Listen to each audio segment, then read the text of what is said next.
Welcome back to DUBBZI Bricks for another episode of Building the Tantive in Lego. And we're going to be starting off this week with a haul, and we've had this parcel come through from lego.com, and I'm hoping that we've got the pieces we need here for the cockpit section. So there's a few other bits in here which I'm going to be using on my Gotham City mock as well. But without further ado, let's sort all these pieces out and show you exactly what we've purchased. And here we have our order all sorted out, and it's always worth checking your orders with lego.com, as once again it's incomplete. They haven't sent me enough of the 1x8 plates. We've got some 2x10 plates here, some 2x12s, some 1x12, so that's 2 stacks there, so I think 120 then, so that should last us a while. We got some 1x10, we got some 3x3 L-shaped plates, some 2x4s, 1x6, some 2x8s, some 1x8s, 2x6, 1x4s, 1x3 at the back there, some 2x2s, some 1x5s. We've got a whole load of these round bricks here, and these I'm using on the greebling on the side of the side section where the escape pods are. We got some of these 2x1 cheese wedges, some dual molded legs, and these are for my minifigures from my U-Wing set. I think it just upgrades the figures having the dual molded legs. It's a shame Lego don't put them in the actual set because they wear the boots, so it would just make it that a little bit accurate. Some 2x6, some 2x4 tiles, 2x2s, 2x2 jumper plates, and a 1x4. They were supposed to be for Leia's stateroom, however I've ordered the wrong blue, so yeah, I'm going to use those in Gotham instead, I'm sure. Just need to work out exactly what blue it is I'm supposed to have ordered. It's half tiles, half circular tiles with the studs in the middle. That's going to be for greebling on the front of the ship. These cylinders here I'm going to be using on the chimney part of my Ace Chemicals on my Gotham build. Some brackets here in the 1x2 high versions, and we've got the ones where the stud's on the bottom and also where the stud is on the top. Got some 3x3 macaroni tiles here in white. At the moment, I've got them in grey on the front of the greebling on the Tantive, and I thought I'd just see how it looked in white. I've only got 7 on there in grey at the moment, so I've ordered an 8th one just in case I go down the grey route. We've got these door pieces here. Somebody suggested adding these to the panels to give it extra detail, so that was a great idea. So we've ordered half a dozen of those.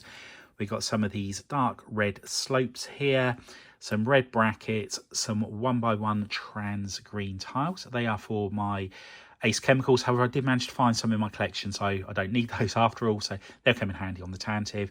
Some 6x6 white tiles and some 16x8 white tiles. There's some parts of the Tantive I thought would look better having larger sections like this rather than all the smaller tiles that I'm using at the moment. So I thought I'd just get a selection of those. But there we go. That's all the parts all sorted. Let's put these away and then let's get building.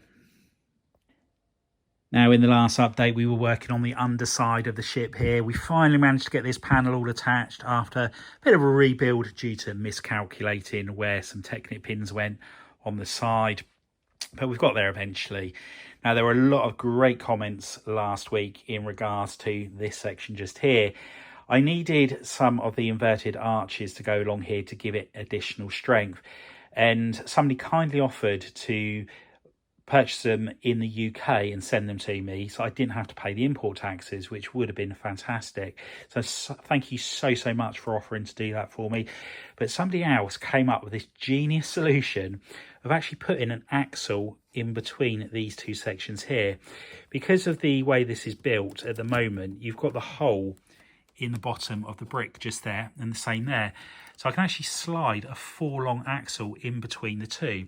Now, this is probably and almost certainly classed as an illegal building technique, but I really don't care if it gives me the strength I need to on this build. And I've put them in this one just here, and if I pull on that as hard as I like, it's not going anywhere. So that was a top tip, much appreciated. It has worked out perfectly. So I now no longer need to waste my money on the additional inverted arches for the bottom there. Now, at the top here, we've got the tile. These are the ones that I've ordered in, and I think that was a colour I was supposed to have ordered. I have discovered that this is the same blue that's in the Arkham Asylum set from the Batman Lego movie police car. So at least I now know what colour that is, should I decide to order those in. But what we're going to start off on working on in this update is the removable panel that's going to be going over this section just here. Again, in a previous update, people suggested putting Technic pins here and just resting it on it. However, I think that would mean it would be just a fraction too low. Whereas I think if I put a lift arm onto this Technic beam here, that will work out perfectly. So we're going to experiment with that to start with, get the panel all built up, and then we're going to start prototyping the domes that go on the top. And here we have one very bent panel in place, and it's a very snug fit, as you can imagine. And I've just realised I've got a Technic beam along the back here, so I could put some more of the lift arms along there, and then that'll help support it on this part. One lift arm coming up from here, which I've got an idea of how I'm going to put that support in there, and it should, fingers crossed, be all okay. Once we tile this off, this will be flush with this section just here. So happy with the progress we're making with this. I am wondering whether or not I would be better off shrinking the size of this by one stud as well, as by the time the panel comes down on here, it's actually going to be touching this second stud down on here, so I don't actually need that one. So I'm just going to have a good think about that and then make the necessary amendments to that. But before I do so, what I'm going to start doing is prototyping the domes that are going to go on the top of here. Then I'll have a good idea of how much tiling I need to do on this section, and we'll get that all reinforced all at the same time. So let's get the blueprints out, start measuring the size of the domes, and then we can start working out how we're going to build them. And here we have the cross section, and these are the domes that we now need to make, and it turns out they're actually escape pods. And as you can see, there are several chairs inside the escape pod. Now, there's no way they'll be able to fit that many chairs in the escape pod the size that we're going to be doing them to. So yeah, again, this cross section just isn't accurate size-wise in my opinion. But here, we've covered that enough times in the past. Now, it would be really cool if we could make it that the escape pods are can be removed from the vessel. Whether or not that's going to be possible or not, I'm not sure. It depends how easy it is to create the shape here and keep the interior. I would love to have it so that at a convention I could take one pod off, put it on the table, and you could actually see inside. So that's what we're certainly going to be aiming for. Whether we can pull it off or not, time will tell.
And here we have the start of the escape pod, and really happy with how it's working out so far.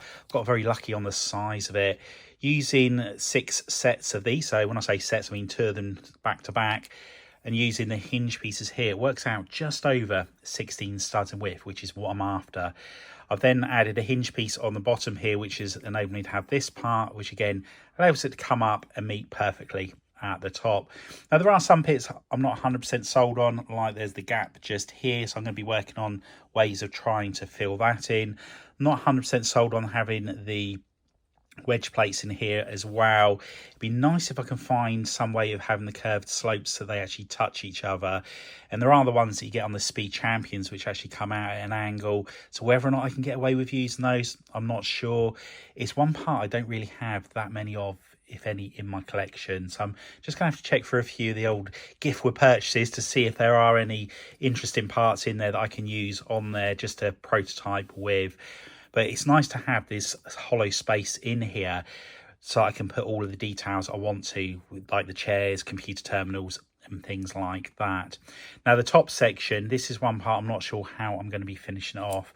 Luckily they do these parts here in white. They're in one of the latest Grogu sets, so that does sit on there nicely. Obviously you have got the gaps here, which again is something that I would need to try and work out a way of filling those in, but I've got a couple of ideas how I could do so.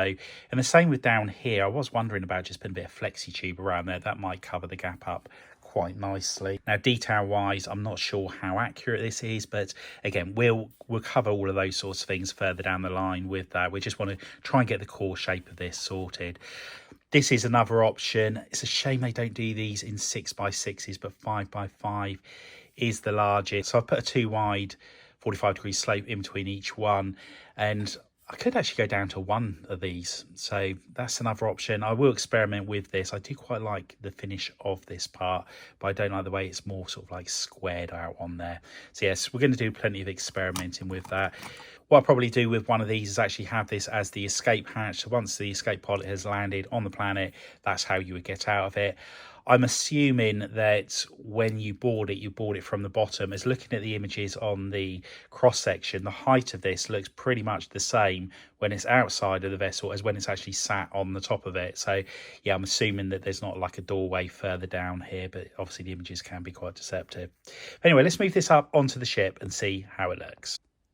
And here we have the escape pod on the top of the vessel here, and the wedge plates don't bother me as much up here as they do down below. I think this part is not the best way forward. I think this is a much better look for the escape pod. So I think I will order 16 of those in white and use those. Now, if I have it as removable escape pods, which I want to have at least on this side, I will need to put some holes in the panel on the top here so the engines can sit in there. Anyway, let's take this back to the table, get some additional strength into the bottom of this, and also put a floor in there so we can start doing all of those interior details.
And here we have the escape pod, and we've got the 4 seats in there.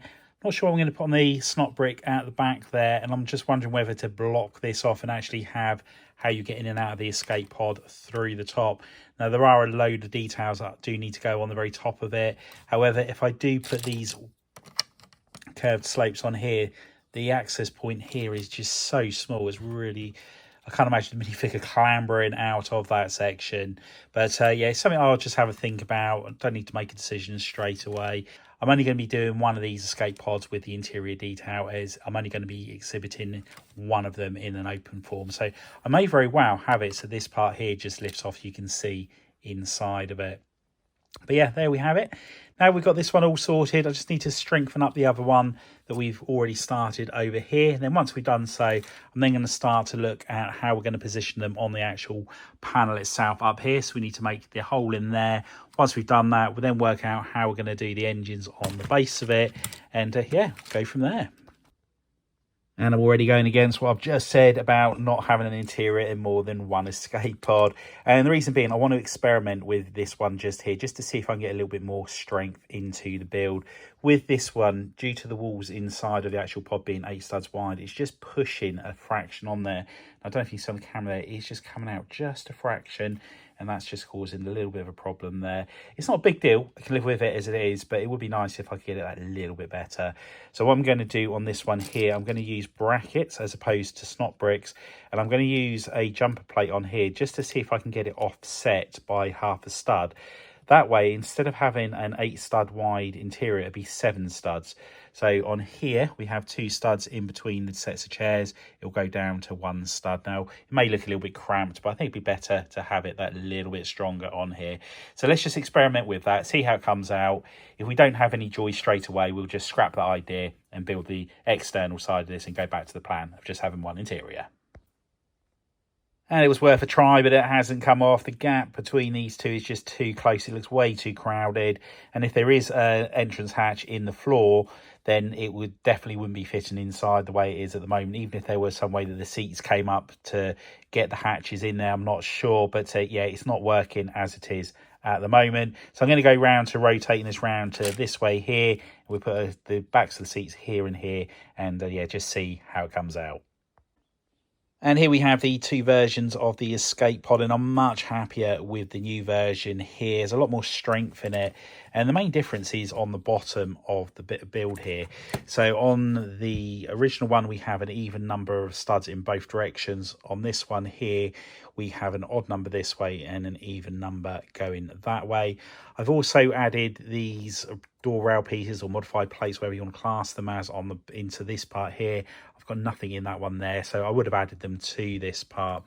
But with the build as well, the entrance hatch is on an angled part here, whereas on this one it's on a straight part, so to speak. So this one here is where it's connected to snot bricks. This one's connected to brackets, which is giving me the odd stud number. And if I peel the top off of this one here, the inside is a little bit different. I've gone for a different style on the seats here. So I haven't put any studs on there for the minifigures to clip into. I want to use these ingot pieces all the way through. On this version here, we have got the tan parts, and I've used these parts here. On this one here as well, they stick out by 1 stud, whereas these ones have actually built it into the wall. So I think all in all, I'm much happier with this version here. Now with this one here, we've got the hatch entrance there, and this part will just sit over the front of it like so. I would like to connect it, and I'm sure there will be a way to do so, but that's a problem for another day.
And here we have the removable panel all in place with the first of the escape pods on here. Now, how I've attached it is, or how I kept it in place, just by putting these 2x2 plates there. They're then slotting in this gap just here and here, and that's just keeping it gravity there. That's it, job done basically.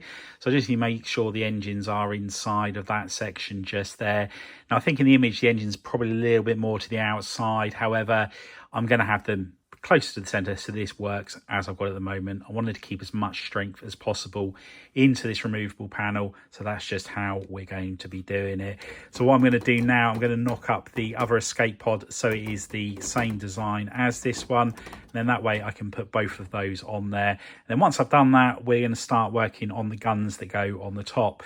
As I was just reading in the cross-section book, and apparently these are dual purpose modules, so they are laser cannons but they are also escape pods as well, so we need to work out the design of the gun that's going on the top. These panels here will be changed to white once we've placed our next lego.com order. So anyway, let's transform that other escape pod so it's the same as this one, and then we can make a start on the guns on the top.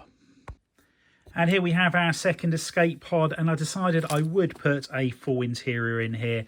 After all, I just thought it would be better, just in case I decide to take both of them off when I'm at a convention, and at least then people will be able to see inside. Now, in regards to the hatch, I've just been wondering, or was wondering, how I was going to keep it all in place. And also, it's a little bit lower here than it is around the rest of the ship. So what I've done is I've come up with this just here, and I've put the modifier plate on the bottom here. That's just to help lift it up off of the bottom a little bit. And the circle bit on here rotates this at the back. Now, you do have to make sure the Technic pins are pushed in firmly, because otherwise this can rotate without moving the disc at the front there. But the idea is with this, you just slide it into the hole like so, rotate the disc a little bit, and then you have a hatch all kept in place due to that Technic arm. So yeah, really happy with that design. So that's what we're going to be going with for that. What we've got to do now is work out the design that we're going to have on the top here for the guns.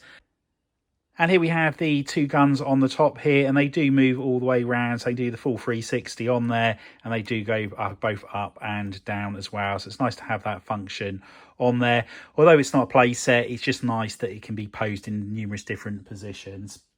Now, in regards to this panel here, as you would have seen earlier on, I did put some Technic beams along the front edge here. However, I do feel like it's just dipping down a little bit at the back. So what I'm going to do is I'm just going to try and make a support to go inside just there, just to help keep it up, just to be on the safe side. And now we've got all the strength that we want in here. We can push down on that and we've got no problems at all. And when I lift this out, what we've done is just put this contraption in here, which just slides out. So when I'm displaying this at a convention and I've got everything removed, there's no eyesore in the way. However, if I want to have it on display with the whole exterior showing, then I just slide that into place and then pop the panel back on the top here, and it's as simple as that. And it's yeah, works really well. Took a while to work out exactly how to get it to touch here. I was experimenting with different, like using snot bricks and moving the plates backwards and forwards, but yeah, got there eventually. At least now we know we've got all the strength we need.